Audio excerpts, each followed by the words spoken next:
The human voice. It's the instrument we all play. It's the most powerful sound in the world, probably. It's the only one that can start a war or say, I love you. And yet many people have the experience that when they speak, people don't listen to them. Why is that? How can we speak powerfully to make change in the world? What I'd like to suggest, there are a number of habits that we need to move away from. I've assembled for your pleasure here 7 deadly sins of speaking. I'm not pretending this is an exhaustive list, but these 7, I think, are pretty large. Habits that we can all fall into. First, gossip. Speaking ill of somebody who's not present. Not a nice habit, and we know perfectly well the person gossiping 5 minutes later will be gossiping about us. Second, judging.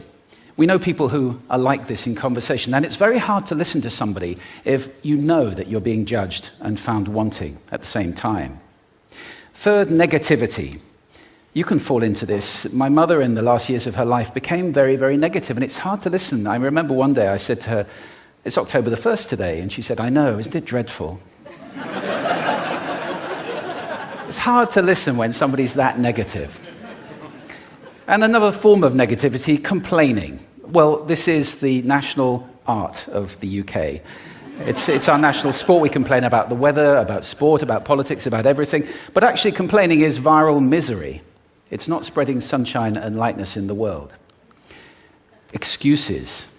We've all met this guy. Maybe we've all been this guy. Some people have a blame thrower.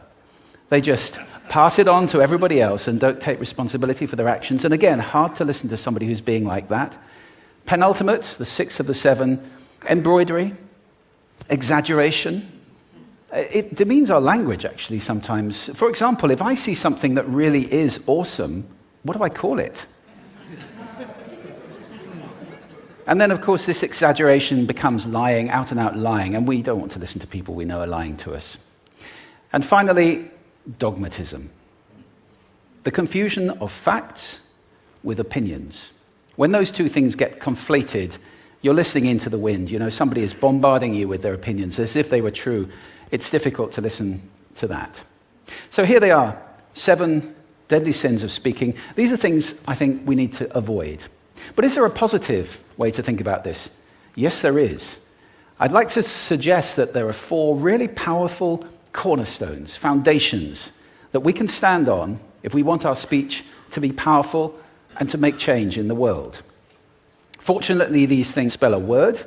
The word is hail, and it has a great definition as well. I'm not talking about the stuff that falls from the sky and hits you on the head.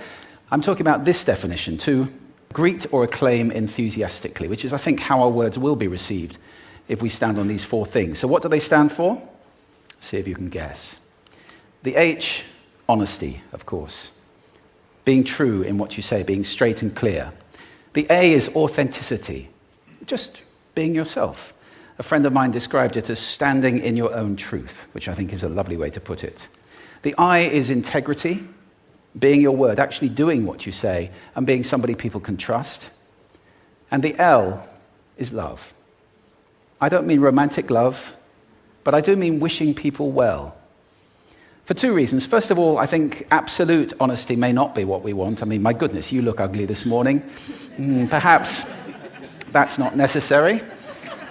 Tempered with love, of course, honesty is a great thing. But also, if you're really wishing somebody well, it's very hard to judge them at the same time. I'm not even sure you can do those 2 things simultaneously. So, hail. Also, now that's what you say, and it's like the old song, it is what you say, it's also the way that you say it. You have an amazing toolbox. This instrument is incredible, and yet this is a toolbox that very few people have ever opened. I'd like to have a little rummage in there with you now, and just pull a few tools out that you might like to take away and play with, which will increase the power of your speaking. Register, for example. Now, falsetto register may not be very useful most of the time, but there's a register in between. I'm not going to get very technical about this for any of you who are voice coaches. You can locate your voice, however. So if I talk up here in my nose, you can hear the difference. If I go down here in my throat, which is where most of us speak from most of the time. But if you want weight, you need to go down here to the chest. You hear the difference? We vote for politicians with lower voices. It's true. Because we associate depth with power and with authority. That's register. And we have timbre. It's the way your voice feels. Again, the research shows that we prefer voices which are rich, smooth, warm, like hot chocolate. Well, if that's not you, that's not the end of the world, because you can train. Go get a voice coach.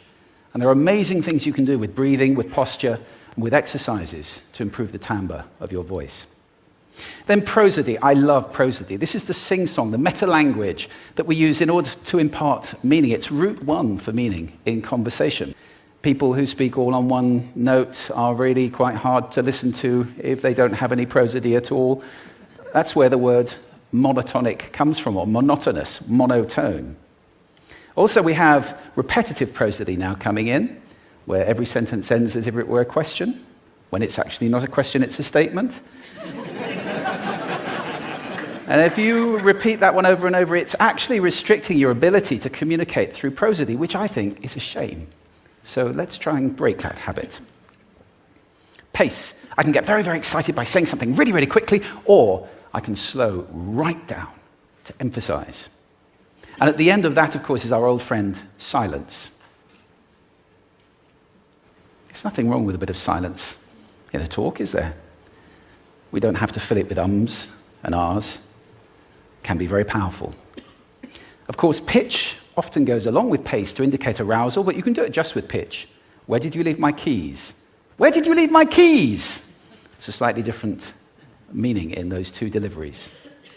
And finally, volume. I can get really excited by using volume. Sorry about that if I startled anybody. Or I can have you really pay attention by getting very quiet. Some people broadcast the whole time. Try not to do that. That's called sodcasting. Imposing your sound on people around you carelessly and inconsiderately.